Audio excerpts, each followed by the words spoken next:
Hello, listeners, and welcome to this third and final part of the mini-series on the people of praise. Here is Pete Smith. I am recalling so many conversations I've had with individuals who have been placed in environments where speaking in tongues is a big part of the religious practice. And I'm thinking about people who had silent rebellions where they refused to join in. They knew it was fake, they knew it was weird, and they just decided that they weren't going to take part.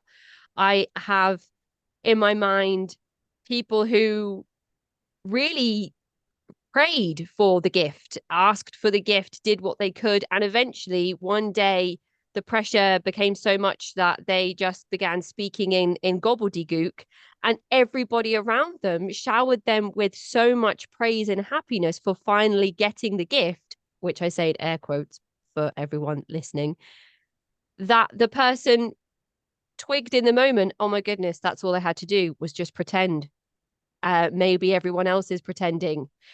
I am thinking about that acceptance in that conformity that you've just explained there in all of the people who spoke about speaking in tongues. They're part of the group now. They're part of the collective. And the people that never got the gift are the silent rebellions, who are the nefarious ones on the outskirts. It's in terms of all of the conversations that I've had with people and their various experiences in speaking in tongues, mostly from Pentecostal or Pentecostal adjacent groups, as we've talked about the influences of that being in this group, I think that's absolutely fascinating what you've just read there. And that was the 70s as well. Yeah, it's interesting. I would encourage everyone to read that book. The author's name is Kildall, published in 1972. It's excellent, and the fact that the study has never been challenged, and that everyone, who's a psychologist at least, understands the work that went into the analysis and the experiments that he conducted to reach those conclusions, sees that it's very valuable. He did a lot of work too. I can read you more if you're interested. I think that it's definitely something I want to get the full title of for the episode description. And you mentioned another book as well, which I think would be about the the cult of the The Catholic Cult special. of the Paraclete. That's it, the Paraclete. That's it. So I'll make sure I get the information for those books from you, along with links to the clips that you've played, so that I can put them clearly in the episode, and edit them in. And if anybody wants to go and find out some more about that, we can include those bits in as well. I think that would be great. So, in terms of some of the other practices within the people of praise that people listening might recognize from their own experiences, or maybe from other episodes that have come out on the podcast, you're not really restricted with your relationships. You're not explicitly told that you can't go out and make friends outside of the group, but so much of your life is dominated by group related activities that it quickly becomes known that, or at least implied, that the majority of your connections will be from people within the group. Are you restricted implicitly or explicitly in other ways in terms of, well, I guess leisure time we've already covered, your clothing, or your diet? And are there like substances that are forbidden, like we see in some groups? Tobacco, gambling, drugs, caffeine? Obviously, they would have looked down on illicit drugs, but I think it was more because of that would have involved law breaking and going against another authoritarian structure, which would be the laws of the country. Right? They're very big on authority. So if your authority says you can do it, it's fine. When I was a kid, they used to have something once a year called a men's night, and the men would gather in their giant hotel in South Bend, and they'd smoke cigars and they'd gamble and play cards. And if you were 13 or older, you could come as well, and you could observe the men doing these things and even participate. you know and one year, when I was probably 14, I guess, which would have been like the early 90s, some of the moms found out what was happening. They found out that their underage sons were, smoking Pinocchio style at this debaucherous men's only event. And that put an end to it. From then on, men's night was only like prayer, and there was no more of the hyper masculine out, masculine each other kind of thing that politics has encouraged. And I'm sure it probably wavered back and forth too. I'm sure the other behavior came back and then was, everything kind of moved in waves and cycles, because I can't emphasize this enough. It was like an experiment. This is a group where you were encouraged not to deal with outsiders. All of them kind of sent their kids to the same Catholic elementary school, but because they need a control group, bring in the Protestant family. I went to public school. All my friends Right. before the age of 12 were not in the cult. They were public school friends that I made. And I was very resentful of having to go to their cult school, once I turned 13. And, I didn't appreciate that. And the reason that was allowed is not because, like, they thought it was okay. They didn't think our lifestyle was okay, or I was okay, or my beliefs were okay, but they needed a control group to see if they could manipulate me too. Because it doesn't matter that I'm Protestant. It matters that I'm in the cult, right? So this has nothing to do with religious belief, and I can't emphasize that enough. It's a cult. They want to control you and manipulate you, and that's all they care about. Everything else is allowed to vary, to an extent, as long as they can get data on it for their manipulative practices later on. There's a few groups that come to mind when you talk about some of the details of the people of praise. I've thought about other groups that have attempted to infiltrate government levels. I've thought about Aum Shinrikyo of Rajneeshpuram and their kind of bio-terrorism attempts to overthrow votes and get their people involved in the local community to take over the local town. I've thought about the Unification Church. There's not mass weddings in the People of Praise, but arranged weddings across both. The New Yorker Hotel, which is owned by the Unification Church, and the People of Praise having this hotel you talked about, and also the Unification Church having the True World Foods Group, I believe is the name, or something similar to that, which is the #1 distributor of sushi within America. And then you're talking about the People of Praise at one point having a central main business that distributes right like propaganda basically to various different outlets throughout America. So I'm drawing these parallels between certain well-renowned cults in history and the People of Praise, and how a lot of these groups have been described as businesses and not religious groups. But then what is the biggest striking difference is the numbers. These groups that we're talking about, hundreds, thousands of followers all around the world. The difference with the People of Praise is, as you've mentioned, in comparison, it's pretty minuscule, especially if you're looking at the Unification Church in the height of its kind of glory. What is it that sets the People of Praise apart in terms of being able to amass as much influence and power in certain places, but with the smaller numbers, would you say? Um, I mean, I think it would boil down to recruitment. I mean, they're recruiting people who they know are going to be elite and who are going to be susceptible to their own messages of elitism. The the connection to Notre Dame is a very powerful one, because it is, the preeminent Catholic institution or college in the country, and because they're in that city, they wield a different kind of power. Ann Arbor is also in a university city. There's the University of Michigan there, which is a very well respected university, but it's not Catholic. It's a public school, And the the group that was in Ann Arbor was able to grow quickly and much larger than the United States, frankly, or much larger than People of Praise.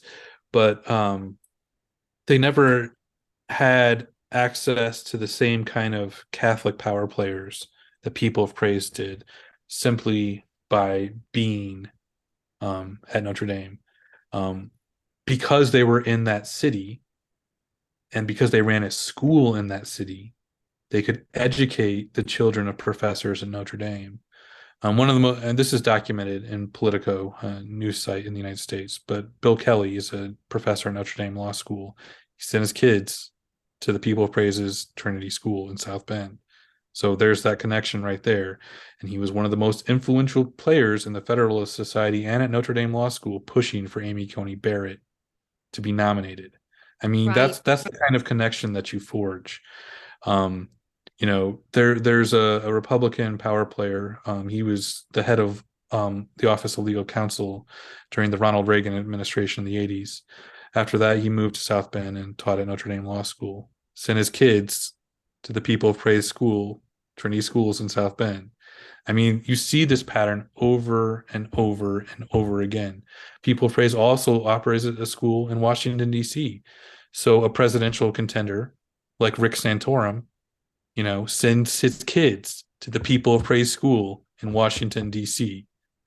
Mike Pence, you know, who was born a Catholic, now is an evangelical, was the governor of Indiana. And his favorite high school was the highest performing high school in Indiana, the People of Praise School in South Bend. I mean, it never ends, And when you go after elite people, you get elite people because elite people don't want to be associated with, middle class people. It's not so different than England, where you have a rigid class system. You know, when you say you're elite and you only allow elite people in, that's what you get. Yeah, I read a news article this morning that said, will the British people swear their allegiance to the king? And I was like, that's dodgy. I don't like the way that sounds. I don't want to swear my allegiance to anybody. I don't want to, like, no, thank you. So I get that kind of classism over here in the UK. I feel like everybody I surround myself with is probably a working class and left leaning, but that's just my echo chamber. Amy Coney Barrett being in this position then has in some ways been able to happen because there are faithful, devoted People of Praise members dotted all around the place in significant positions that will pull her up to the next rung of the ladder until she gets to the point that she's at now. Is that a fair assumption to make? I don't know that it's necessarily them pulling her up a ladder per se. I think almost all Catholics had a visceral reaction to the decision of Roe v. Wade that allowed abortion in the United States. That happened in 1973, 2 years after People of Praise is formed. And they've had that as their central mission to overturn that. And so what people see when they're kind of adjacent to People of Praise, meaning they live in a city like South Bend or Washington, they see these schools, they see these parents and these kids who are highly motivated to not only achieve success, but also to overturn abortion. They see someone that they can align themselves with, even if they don't join the People of Praise themselves. And so it's not that people were pulling her up, it's that they saw a motivated individual. And the People of Praise was what allowed these connections to be made because they had these schools, because they could find people who were in alignment. And so I think People of Praise got lucky that she was nominated. It certainly helped that, so many influential members of the Federalist Society were members of Notre Dame Law School, where she taught. That was probably a bigger influence than People of Praise money. But I don't think we can also underestimate, the amount of money that moved around behind the scenes, and it's almost untraceable in the United States. But People of Praise is not a poor institution. It would not be hard for them to pull out millions and make payments and things like that. There's no proof of that. I'm not saying that's what happened, but I'm just saying, like, they have the resources, they have the connections to allow people to gain access to positions of power. And Mm-hmm. that's their modus operandi. I mean, like they've have members who are high up in the military in the United States. They have members who are, in the executive suites of powerful corporations in the United States. They have one of the kids who graduated from attorney school. I think she was 2 years younger than me. Was one of the chief legal advisors to President Trump. I mean, the achievement that these people have achieved without is completely disproportionate to their numbers. But you brought up the unification church, and there's kind of an interesting comparison there. There's a book called Recovering from Cults, and a professor of anthropology at UCLA actually came up with a thesis. She said, I don't think the unification church can indoctrinate me or brainwash me. I know all about brainwashing and psychological control, so I'm going to go to one of their weekend retreats and see what happens. I don't think they can do it. And so she goes, and they allow her to sing, and she sings these joyful songs, and all the members love bomb her. And at the end of the weekend, she has someone pick her up, and she has to get deprogrammed for like a week because they convinced her that there was nothing wrong with the Unification Church, that they were all just good people singing songs of joy and praise, even though she knew that that wasn't the truth. She knew all the facts of what they actually did. And so, I mean, I think that's an apt comparison, like you can be smart, you can be an intelligent person, but if you happen to be in the subset of the population that's just inherently susceptible to praying in tongues or something similar like the Unification Church used in their recruitment methods, you could fall into something like this. And it is a real danger to our country and to countries like, the UK. The People of Praise planted a group in London. It's still there.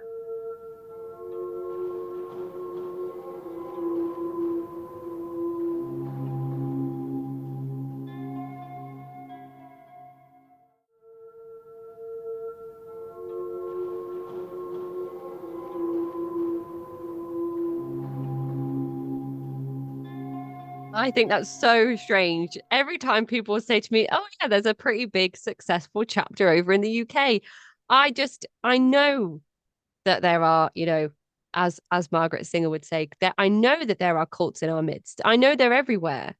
I have letters from Jehovah's Witnesses come through the letterbox. I have people, knock on the door, do you want to buy any Avon products? But I still feel like even after all these episodes and all of these conversations, I still feel like it's not something that I need to worry about on my doorstep, even though I know that it is. It's such a strange thing. So when I was down in London last year at CrimeCon, we stayed in this really nice hotel and the convention played out. And then somebody said to me, "Oh, hey, you should go down the road and visit the Scientology building before you leave." And I was like, what? What do you mean? And they were like, "Oh, it's just the Center for Scientology in London. It's just around the corner." And I kid you not, the hotel was touching the building for Scientology in London, and I'd just been there the whole weekend, and I'd been feet away from it. And outside the front, there was a sign that said free personality tests, and somebody was joking saying, "Oh, let's go in and get one." And for those reasons that you just said, Pete, with this woman going away with the Unification Church for a weekend, I just said, please, no one ever go into that building, even as a joke, for a free personality test, What's because you wrong with just it? don't know. It's just a reading room. What could it hurt you?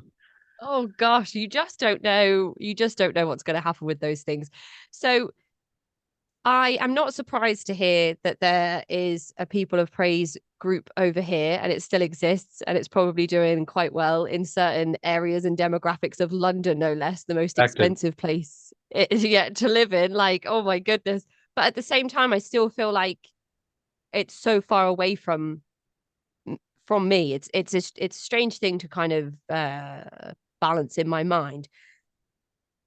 But how was it that you eventually left? You mentioned being shunned at 16. So how, when, and why did that happen? And what were your immediate steps following that decision? I would say that I was a pretty average kid within the people of praise. I certainly wasn't groomed for leadership. I wasn't looked at someone as a model. I mean, I kind of just, existed, right? I did all the things that were expected of me. I didn't cause problems. I got good grades, even at their school. Um, I just did what was expected of me. And I'd been conditioned to be that way because of the way I was raised. And um, but then when I was 16 ish, I was going through a tough time and I couldn't sleep at night. And like when you can't sleep day after day, you just lose an ability to focus. And they were aware of it. I mean the dean of the school talked to me and said we know something's not right with you. You want to talk about it? I mean, they were kind of friendly, but it wasn't like these were not the kind of people that you bring your secrets to. Like you certainly were not going to tell them because you knew that you tell one person, it goes up the chain of command. Like, and I wasn't really trying to join the people of praise. I wasn't going to participate in that system. But after a couple of days of this, I was just like losing my ability to function, and I kind of stopped going to school, and then I dropped out. And even though I got in straight A's before that, it wasn't like I had done some disrespectful thing or spoken to a newspaper about people of praise, which would have occurred to me back then. Um, but because I dropped out, it was seen as like I shunned them first, I guess. I don't know. But they absolutely shunned me. There were parents who refused to allow their kids to be around me. Um, I just wasn't welcome anymore. And it's not like I wanted to be around those people either. But at the same time, it's very disconcerting when you're so young to lose all of your connections to almost everyone you've ever known. I can't emphasize that enough. To lose like the foundation underneath you when you're at a vulnerable age is just, it was terrible. What was your parents' reaction to that? Do they kind of kick you out of the home, or do you stay at home and it's a strained relationship? Oh, I haven't spoken to um, my mother since then. My dad died when I was 15.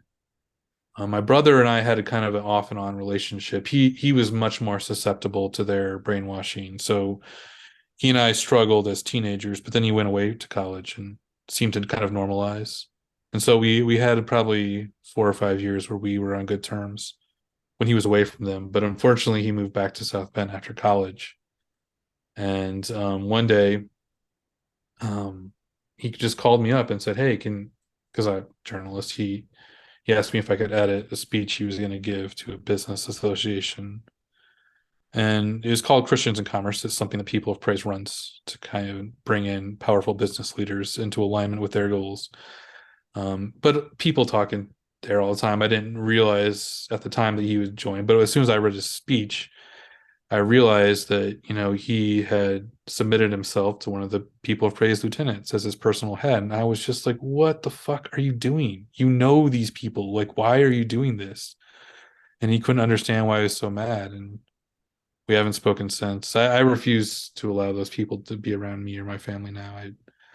I mean, I know the dangers of authoritarianism, and it's something that creeps up on you. It's not something that like goose steps up to your front door, you know, and makes you give away all the Jews. It's something that like you know creeps up and influences people to the point where they don't stand up when they see an injustice, and all before you know it, everyone is behaving the same way, and you're on the outside.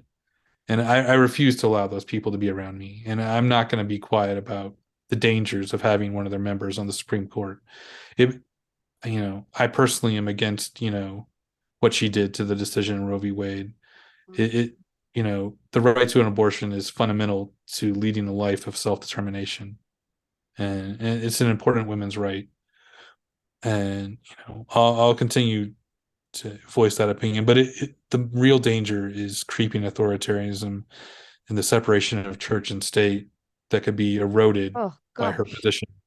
Because she's not It, just any Supreme Court justice, she's the fifth vote, the deciding vote on controversial issues.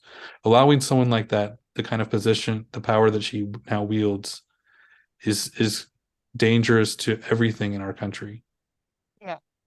What you've just said there is giving me like goosebumps all over. My arms are the discussion around the separation of church and state is, I feel like it is a polarizing conversation.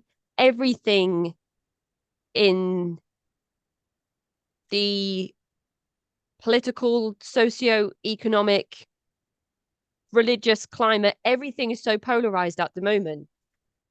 Blue and red, and guns and no guns, and religion and no religion, and it's it's hard to sit down and have a rational conversation when there is silos of liberalism, left wing, right wing, extremist, right wing, far right, dominion theology, Christian nationalism, fascism coming in, right? So even when I say that, you can kind of guess that I'm left leaning.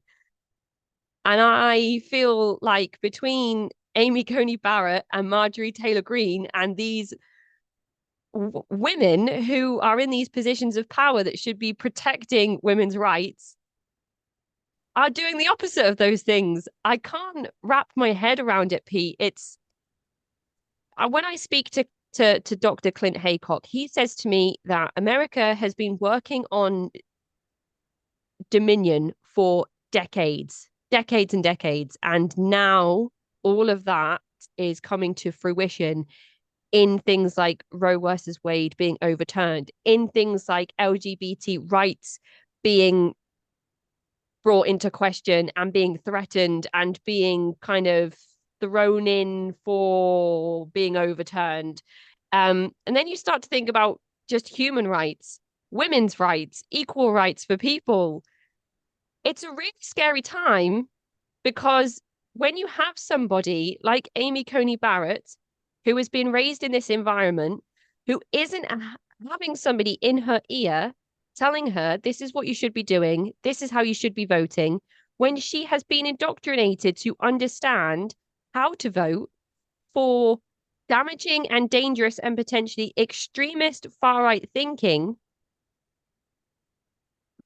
just from her influences and upbringing, she knows how to further the agenda. She knows what the agenda is and what the best decision would be to allow that agenda to gain more traction. And if that is getting rid of abortion laws, she's been successful there. If there are other missions that groups like the People of Praise have, or other groups that are seeking to blur the lines further between church and state, I don't know what else she could be responsible for. It's really Well, scary, and I'm not even over the, there. I'm in the UK, but we all kind of mirror each other when it comes to these big things. the next thing in our country is going to be an effort to ban contraception. And you can see the start of it now where they're trying to ban the pills that allow the majority of abortions. But they're also going to target, just over the counter contraceptives and condoms and things like that. Um, and that can be framed a lot of ways. I mean, I think the most obvious will be that they'll try and frame it along the lines of race, but I don't think that's how the people of praise will see it. I think they see it as, they need Catholic children to renew the church. Not just Catholics, but Christian children who are going to renew the church in whatever form or manifestation that might take. The Catholic charismatic renewal might perceive it through Catholic lens. Evangelicals may perceive it through their lens, but I think the goal is really the same: to outbreed their enemies. They need as many people as possible. But I'd also like to point out, what you said about polarization. A lot of times this is framed along the polarizing lines of abortion or as women's rights versus some other ideal, right? This also affects me as a man. Um, the thing that would happen that they target after contraception would be in vitro fertilization. That's how my son was born. Because of what I suffered, in the people of praise. I wasn't able to have kids, on my own. I had to use a scientific procedure to have them, and it's a procedure that they'll view as, in line with their abortion theory, that every life is precious. And in vitro, what happens is, a lot of eggs are fertilized, and a lot of them are discarded because they're just not viable. But because these people are ignorant of their science, or because they might know the science but choose their personal belief over the scientific reality, they say that discarding those, unviable eggs is murder.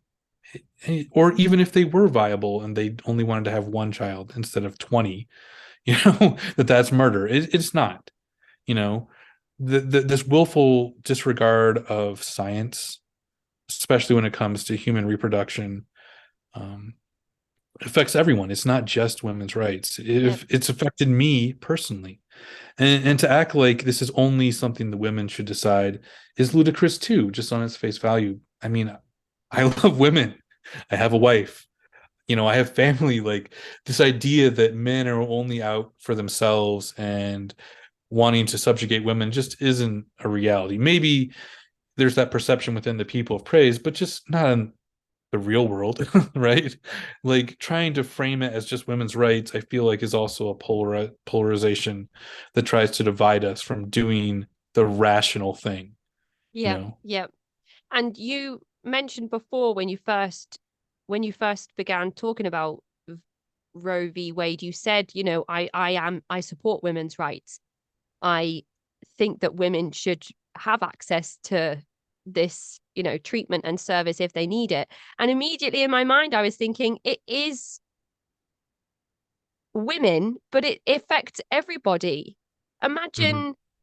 Imagine a wife is pregnant and it's an ectopic pregnancy, and it's life threatening.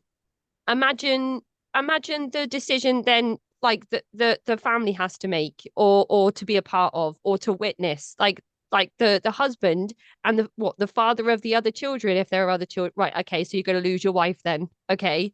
And what about same-sex couples that use these different procedures and medical treatments to have children?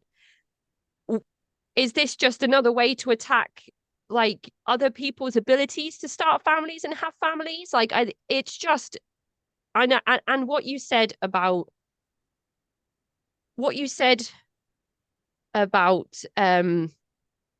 I can't remember what it was. It's something that is very important to me. And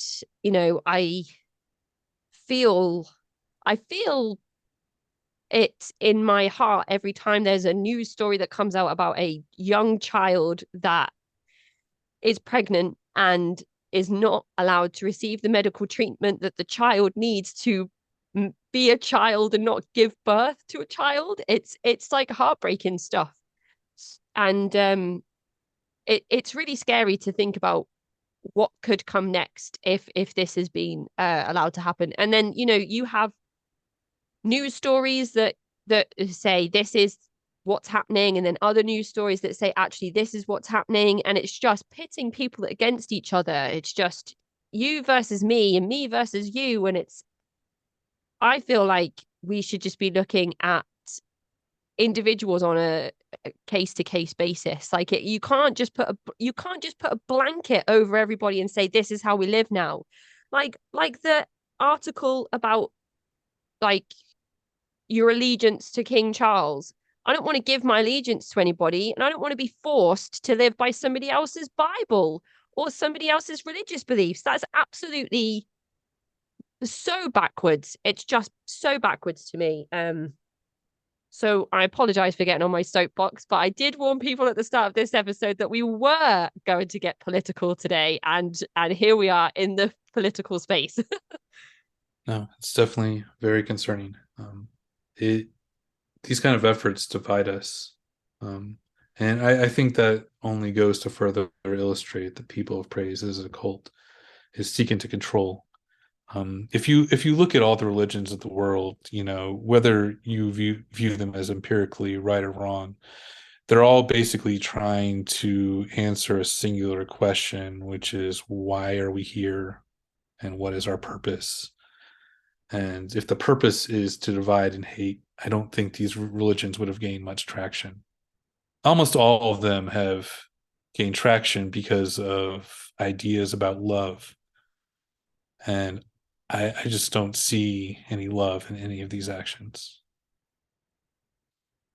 You mentioned before we hit record that your aim and mission going forward is to research, learn, work with others to prevent this group from being able to harm any more children. Is there a way that other people from different groups that feel encouraged by your story today, is there any advice that you would give to those people in terms of going down the same route of attempting to take preventative measures against potentially extremist groups? Um, this is one of the last things I really like to highlight is that people of praise, the experience of growing up in it was one of experiencing hypocrisy constantly, constantly being told to do one thing and seeing adults do something else. One of the things that I find most interesting about people of praise, then in the vast array of all their beliefs and their teachings on how human beings should live and live in a community with each other, they never have anything to say about truth and honesty. And in fact, in their very founding documents, they have clauses about secrecy and protecting things and how information should go to the top but not in reverse. Um, I think it's really important to understand the nature of that, the mendacity of their entire organization. Um, in 1980, the National Catholic Reporter newspaper published an article about people of praise specifically, and only them, after a large number of their members left, alleging that Kevin Ranahan specifically and other leaders were engaging in brainwashing. It was in the headline of the article. It's easily found online if people actually looked. But people rarely look beyond the latest news cycle. They don't want the history. They don't want to understand. They just want to talk about the here and now. But this happened in 1980. It's very easily found. And people of praise reacted to that article not by issuing a statement. In fact, they said nothing at all. The reason they said nothing at all is because they don't care what other people think about them. They only want to control the people involved in their membership. That was their ultimate calculation, and it proved okay. There was no fallout for them to not responding to that article. Nothing happened. They haven't honestly responded to anything that's been written about them since. And what's happened? No one investigates them for their crimes. No one does anything about them because they cloak themselves in a religion, even though they're not.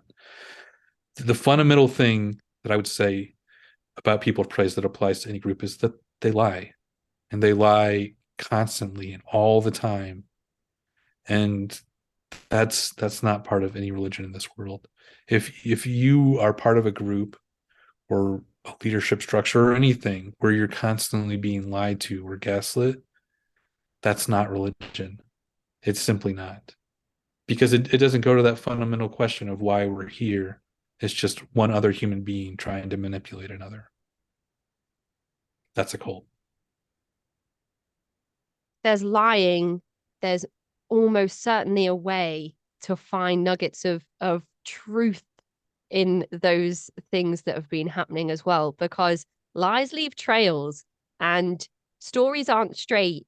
If there's lies, there's most likely cover-ups, and if there's cover-ups, there's most likely evidence. And the hypocrisy that you mentioned being subjected to your entire childhood has been explicit in some of the showcases that the people of praise do. The singing is supposed to be to show you one thing, but the agenda of that singing is something else. Going to run down neighborhoods to fix up houses is to show the community that the people of praise want to do one thing when actually it's to do something else. this hypocrisy, the gaslighting you mentioned before we hit record, it sounds like it's another MO of the people of praise. It seems like it's kind of part of the identity and core of this group to do one thing, house single people into families and say, this is what a people of praise family looks like, when those people have been coerced and indoctrinated into behaving and thinking in a certain way. That's not an authentic representation of how every family exists within that environment. So even that is hypocritical in terms of, this is how we are and this is truly how we are. So I imagine that your journey to recovery, you mentioned that you've done a lot of work on yourself. Before we hit the record button, you said that you are in a good place now to talk about your experiences and everything's on the table. But I imagine 16 years old, grieving the community that you've had your whole life, your father who passed when you were 15, your mother who hasn't spoken to you since you were 16, and the tumultuous relationship with your brother, grieving all of these different elements of your life and coming to terms with the fact that the group taught you one thing, but always meant something else. Is there anything you can tell the listeners before we finish today in how you've been able to come on that journey, balancing all of those things as a teenager up to your activism work today in whistleblowing on this group and allowing the public to hear what the people of praise are actually all about, not just how they show themselves? I wouldn't call it grieving for my family relationships. I certainly, it wasn't that my mother didn't speak to me. It's that I don't want a relationship with her. So when my brother doesn't speak to me, it's that I don't want a relationship with him. These were things that I put distance on because they were destructive. And the destructive nature of them was caused by very simply, the people of praise's level of involvement in people's personal lives where it didn't belong and wasn't justified. The remorse I feel now with like clear eyes is not, it's not like grief. It's more like curiosity. Like I wonder what would have happened to my 15-year-old self if like some things had gone a different direction.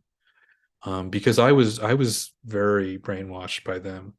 When I went to public school, we would have to write like topic papers, and I would always write about how abortion was wrong, and here's a strategy for outlawing abortion. Not because I rationally thought that, but because I'd been brainwashed. It'd been put into my head, and I was just parroting their ideas. And I think about myself like, when I was 15, I was happy and I was blissful, but I was also indoctrinated. And you kind of come to the realization: would you trade, knowledge of self and living rationally, and would you trade, being a responsible citizen in exchange for living a life of blissful ignorance where you didn't have to think critically about your actions, but you may have done terrible things inadvertently? To me, like it's one of curiosity. Like it's just something I bat around in my head, but I could never go back. I would never choose to live in ignorance again, the way that these people operate. I would never choose to not take responsibility for terrible ideas I put forth in the world. Um, they honestly believe that they're doing good things, that they're good people. They think in very binary terms, and internally they would describe me as a bad person, and that they are good, and that everyone is good who's in people of praise, and they're inherently good, and you should think that they're good. And it's what they use when they try and justify things like this and try and act like they're a benign faith group in the media. But it's a lie, and it's a lie conducted by liars. That lie is pushed by the people of praise through their PR department. They have a PR department. It's run by a guy named Sean Conley.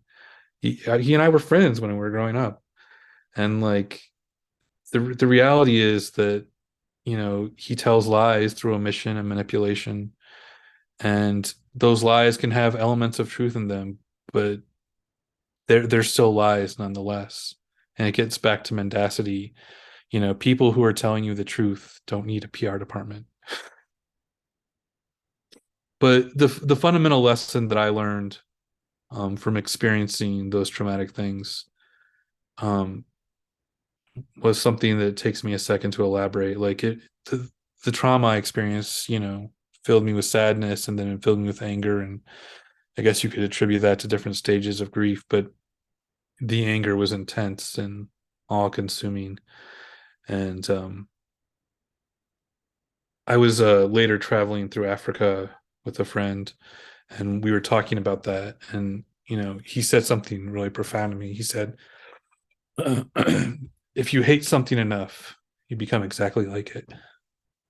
I think at the time I realized like how true that was, but even now more so as like a fully realized adult, like hatred like blinds you to hatred blinds you to things about yourself that you don't like.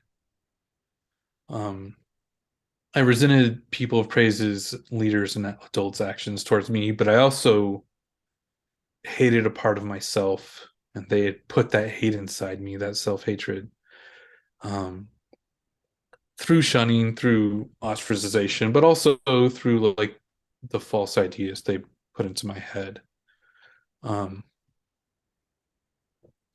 I think, at least for me, I won't speak for anyone else, but it was really important to get that kind of hatred out of your head and look at things clearly, to even like draw things out so that you can see yourself not just from your own mind's eye, but also in perspective and how other people see you and how you others see other people. One of the things that I feel like I really grew up without in the cult was a perspective and empathy, and cultivating that sense, of empathy for other people was what really helped me overcome all of the brainwashing and indoctrination that I experienced. Thank you for sharing that with us, Pete. I believe in strength in taking, I believe in strength through conversation and identifying experiences through language and terminology. I know that's why people find reading certain books, like Recovering from Cults, really integral to their understanding of experiences, but also to their recovery from those experiences as well.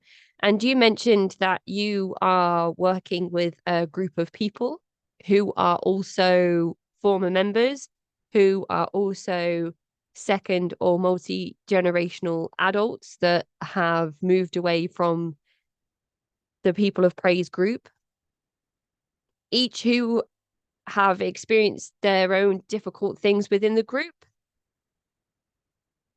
And with this community, do you feel it's helped your recovery? And do you recommend people listening to seek out their own positive community of former members where they can talk openly about their experiences with people who may be able to identify with those things?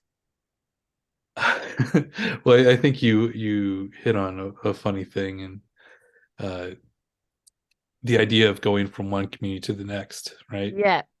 That's why I said positive Well, community. I know, but this idea of jumping from one to the next, I think, is a dangerous idea. I think we see it a lot in addicts where they might jump from, like, let's say, a community of drinkers at a bar to a community of teetotalers through AA. You know, you're exchanging one for the other. You're not really making a lot of change. I feel like the change that or the benefits that we experience in our group are not ones that we get from the group itself, but from one-on-one communications we can establish with each other, from a trusted pool of potential one-on-one relationships, right?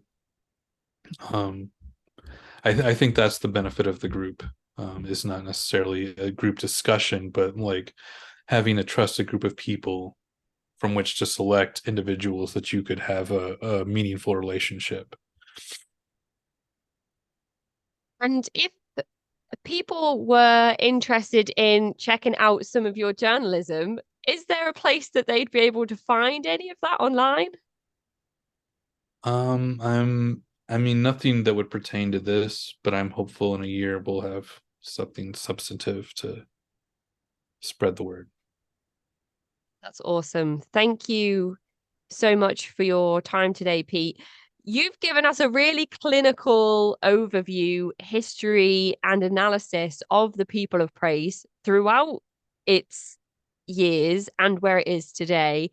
The potential issues going forward that the People of Praise pose on everybody in the country and maybe even the world, given the status and influence that the states can often have in other countries and other parts of the world.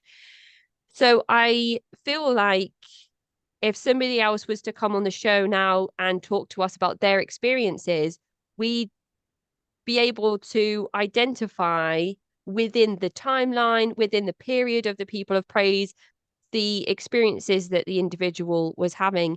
And you've been very vulnerable and open with us today as listeners in giving us some insight into your personal experiences. And I am truly thankful to be able to have that conversation with you today, Pete. So I truly appreciate that as well. And going forward, it sounds like there could be some really exciting things happening in the next year or so in terms of people taking back power from people that took power from them. And that is the thing that excites me the most about this podcast. Well, thanks for having me, Casey. I appreciate it. So I will let you go and enjoy the rest of your day. I'll make sure I get those links from you for the 2 books and the 2 clips, and we will make sure that we edit those into the episode. I think everybody listening will want to really experience those things. So thank you for that as well, Pete. I hope you enjoy the rest of your day, and I'll speak to you soon. Sure. Email anytime. Take care. Thanks. Bye. That is the end of this mini-series on the People of Praise. To get in touch with me, you can find me at cultvaultpodcast@gmail.com or follow me on Twitter and Instagram @cultvaultpod. I'm your speaker, Casey, host of the Cult Vault podcast.